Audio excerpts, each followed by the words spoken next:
Hey, so becoming space and equity are all about increasing assets and creating new space. Thought I'd bring some nuance to this Greenwood Bank, the gathering spot drama that's taking place from a banker's perspective. As some of you may know, Greenwood is a fintech platform founded 2020 at the height of the pandemic by Ryan Glover, who's a longtime founder and player in the tech space, fintech space. Michael Render, also known as Killer Mike, and Andrew Young. Andrew Young is a longtime politician back from civil rights days with Dr. Martin Luther King. And I think Andrew Young was more an advisor. But anyways, as you know, Black self-reliance. It's central to our legacy. From inventions we use every single day to Silicon Valley or the Silicon Savannah. Black innovation has always made this world a better place. Greenwood's namesake? Founded in 1906. Built directly from the intelligence and discipline of Black dreamers. Looking to create a safe, productive, self-sufficient society, looking for real freedom. So they built it. Imagine a Black neighborhood with its own transportation systems, its own grocery stores, cafes, hotels, barbershops, banks, doctor's offices, newspapers, and schools. A Black economy so rich that the dollar circulated 36 times within the community before leaving it. Whether you had a little or a lot, your Black dollars had an impact. You know, the year 2021 is going to mark 100 years since the lives and life's work of the Greenwood community was violently destroyed. But that still hasn't stopped us. Black ingenuity has continued to astonish and inspire the world. So what are we going to do? Grow with it or keep giving it away? There's no question that Black and brown people have laid the foundations of this nation. We have never participated fully in the green. We think if we can get some of that money to you, you will know what to do with it. Today's Greenwood is a coalition of everyday people. Citizens, entrepreneurs, entertainers, politicians coming together with a singular mission, strengthening and circulating the Black dollar, using the same savings and community reinvestment strategies of our ancestors to shrink the Black wealth gap. We've all heard the phrase, a rising tide lifts all boats. Well, we're rising now.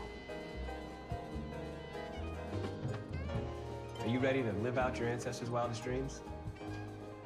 I know we are. And that's what Greenwood is ready to share with you. so Greenwood, the name is inspired by the Greenwood District in Tulsa, Oklahoma, where you had the known as Black Wall Street. Was bombed in 1921 or 23. But anyway, so Greenwood was designed to attract Black and brown customers from a financial standpoint. Money was raised, a lot of VC capital was raised during the pandemic for it. The valuation right now for Greenwood is $325 million. They had a recent round of funding at $45 million. Where there's been some drama, and I'm not here to perpetuate drama between Black people and tear us down, but I just want to bring insight, because sometimes it's just, hey, a dispute in the business world that happens.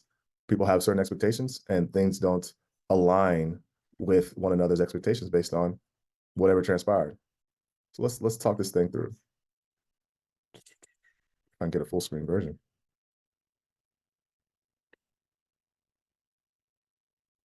All right, this article, what's going on with Greenwood and the gathering spot? What started as a dream merger has turned into a nightmare. So Greenwood, a neobank, also known as fintech, that courts Black and Latino customers, acquired the gathering spot last year, a networking and co-working club that targets similar demographics. The fintech co-founder, Paul Judge, described the merger as Black on Black deal, saying that the two companies that are Black owned strengthen each other. I really can't read, y'all. I'm just not a good public reader. A little over a year later, however, the hope and goodwill has vanished. Ryan Wilson, the CEO and co-founder of the Gathering Spot, has sued Judge, Greenwood's co-founder, Ryan Glover, and fintech itself, alleging Greenwood and its founders did not pay Wilson and former The Gathering Spot, or TGS, shareholders the earnouts promised in the purchase agreement, that the fintech refused to pay bonuses to TGS employees, and more. Wilson is claiming that his fellow TGS shareholders are owed $5 million worth of earnout payments and other considerations. Keep on hearing this term earnout. What does that mean? So when you buy a company, or when companies are bought, you don't just simply say, okay, you want me to, I'll buy a business for $100 million, here's $100 million, and walk away. Oftentimes you may give it in pieces, like maybe $100 million is a total package, but we'll give you 50 million in cash, another 30 million in deferred stock, which so make sure we look good on the back end, and maybe another 20 million in earnouts. Well, so they're saying that they didn't get their 5 million in earnouts. What do you mean by earnouts? Well, we bought the company. We don't want you guys to just walk away and leave us in the lurch. We want the performance of the asset that we purchased to continue or perhaps even grow. So earnout might say that we have to have 20% EBITDA numbers, or not. So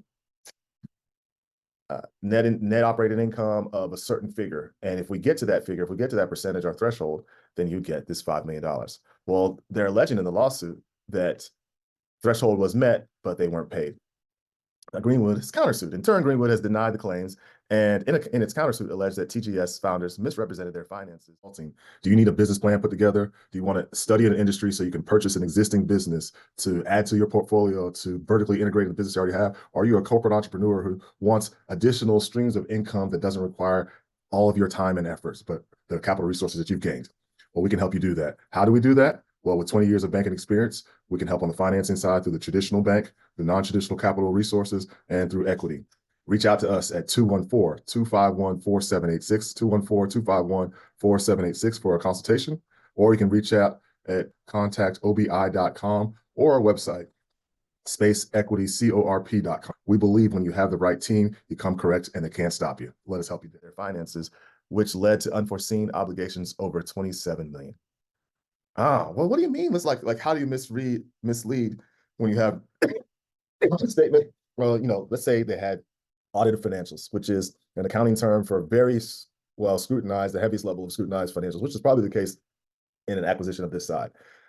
So what the accountants disclose via generally accepted accounting practices, or GAAP, should be legit, but you can still find ways to fudge numbers. So the seller of their business, the Gathering Spot, which is, think about WeWork's co-working space designed for Black and brown communities, a WeWork type model. They sell their business to this fintech startup, Greenwood. Greenwood is saying, we bought it under what we deem false pretenses. So then we had to go into debt that we didn't think about in the tune of $27 million because you guys fudged or lied about your numbers. Well, how does someone do that?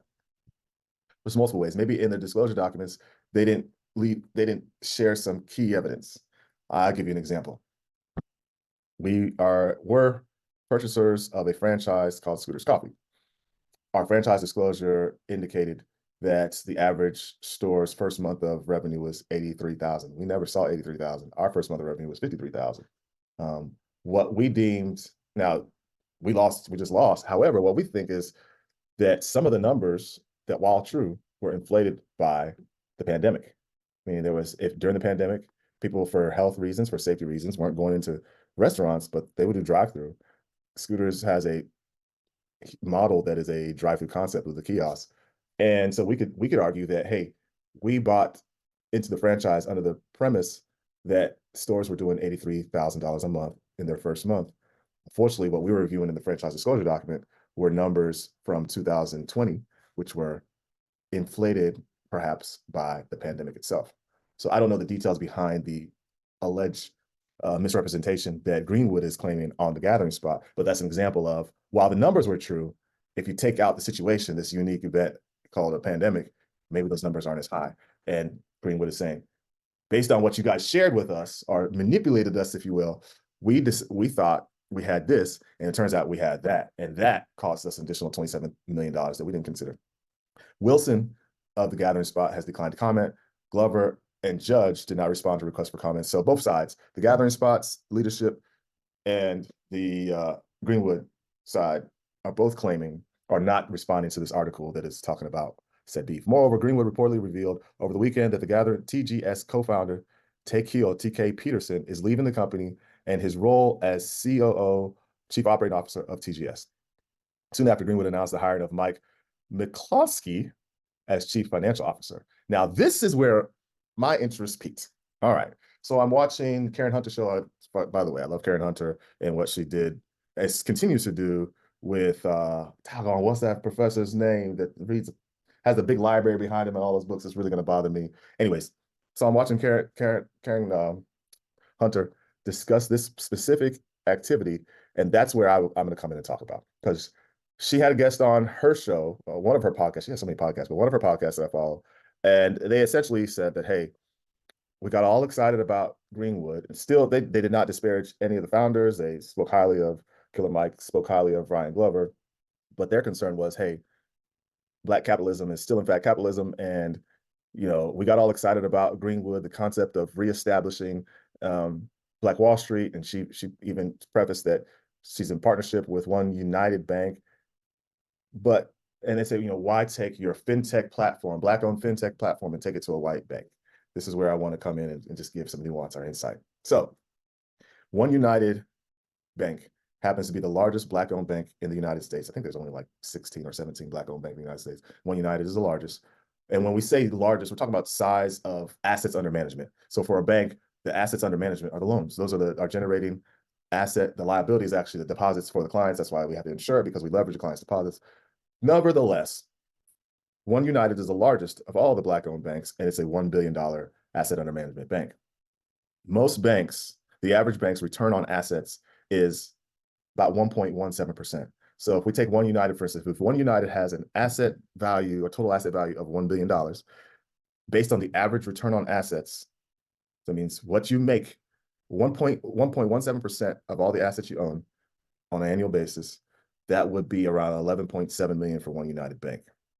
The bank that I believe is the platform, or the brick and mortar bank, so if you go to Greenwood, you're going to a financial tech platform, an online bank, but it needs to be backed with a bank that can provide, that is chartered in the state that it operates out of, or the states that it operates out of, and can provide the FDIC insurance. A bank as small as One United, which is the largest Black-owned bank, it would be a heavy lift from an expense standpoint to take on Greenwood. And that's why I, from an educated guess standpoint, believe those services went to a traditionally white-owned bank. In the article that I read, they mentioned Community Coast Bank, but when I looked up Community Coast Bank, I kept on getting Coastal Community Bank. And so let's just say whatever bank, white-owned bank, that is the platform behind Greenwood, the fintech bank or neobank, whatever bank that is, it's probably at least 3 times larger than One United. So if let's say, traditionally white-owned bank, a founded bank X has $3 billion in assets with the same return on asset, instead of 11 million or roughly 12 million, we're talking close to 36 million. And so that has a little bit more room. And so return on asset is really just, it doesn't really speak to the cash that a bank has. So I've got to give you another formula to look at. So banks, when they talk about their capital position, they often talk about their RAROC, or risk adjusted return on capital. So your assets, say a same bank that has $1 billion in assets, maybe in cash they have about $50 million of actual cash, because asset is just like, it's the loans they're paying them interest as they perform. When you're looking at the risk adjusted return on capital, you're looking at revenue minus expenses minus the losses, your predicted losses for the time, or which time period could be the quarter or the year, and then you add back your return on your actual capital. So let's just say, like, I'm familiar with a bank that is a pretty large bank, and they have about $40 billion in capital. So, and usually you make about 1% off of the assets that you have on a year basis. So let's say your revenue, just for easy numbers, revenue is $10, expenses is $5. What you predict in that time block to lose is $1. So you have 10 minus 5 minus 1, you're down to $4. Then your return on capital is $2. So you have $6, and your capital overall is $40. So 6 divided by 40 is basically what, 3 over 20, 1.5 over 10, or 15%. So with a 15% return, risk adjusted return on capital, you could see how a $1 billion bank that maybe has about 50 million in cash, the expenses associated with maintaining a fintech platform is probably out of the reach. Not probably. The sole reason, I imagine, they reached out to One United, I imagine they reached out to other Black institutions, and they probably knew this on the front end, that there's not enough capital in any one Black-owned bank to take on the expense associated with managing a platform like Greenwood. Now, you can say, well, if they knew that the whole time, why did they do this? At the end of the day, Greenwood is still a revenue producing entity that is Black owned.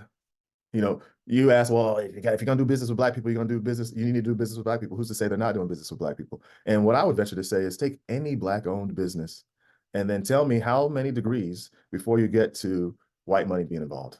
Not many of us can claim that we're 2, 3, 4, 5, 6 degrees removed before non-Black money is circulate. That's the reality. So what does that mean? Should we just stop trying to grow? Should we stop trying to build our own institutions? No. And even when we have 2 Black institutions that are in dispute, that doesn't mean that we don't continue to work together.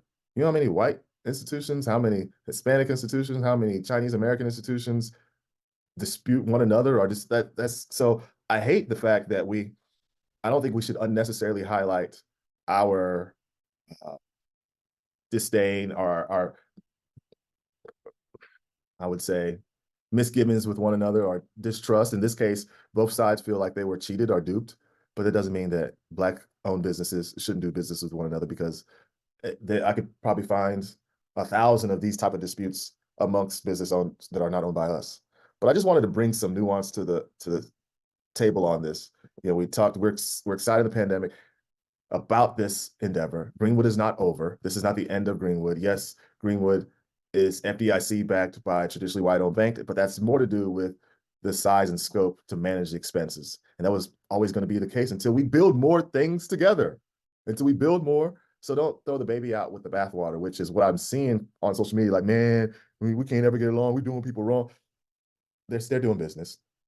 There was a fallout between, and they bought a workspace business that was Black owned, and one side says, hey, you didn't make as much money as you said, or you didn't have much on your balance sheet as you said. The other side said, you didn't pay me my earnouts like we agreed, and they're in dispute. Doesn't mean we don't work together. Doesn't mean we don't continue to try to build. And the reason why that I believe they're very intentional with working with Black companies. I bet you they called Black banks. I bet you they even called Black banks and said, can we pull together in some sort of consortium to put this thing? Always going to be the case until we build more things together. So then they had to go to a white-owned bank. All the nuance when we have these conversations come correct. It just was too expensive. It can't stop us. Hey, when we have these conversations, let's make sure we bring nuance and all the information and all the facts. And that's what the purpose of this was. If you didn't take anything away, take this away. Greenwood did not misrepresent people when they said they were trying to reestablish Black Wall Street. What they ran into was not having a Black-owned institution big enough to handle the platform side, not the platform side, but the FDIC side of the capital that they're collecting online. Because bank margins are very thin. What I say, the return on asset, the average bank's return on assets is 1.17%. The average bank's risk-adjusted return on capital is 15 to 20%.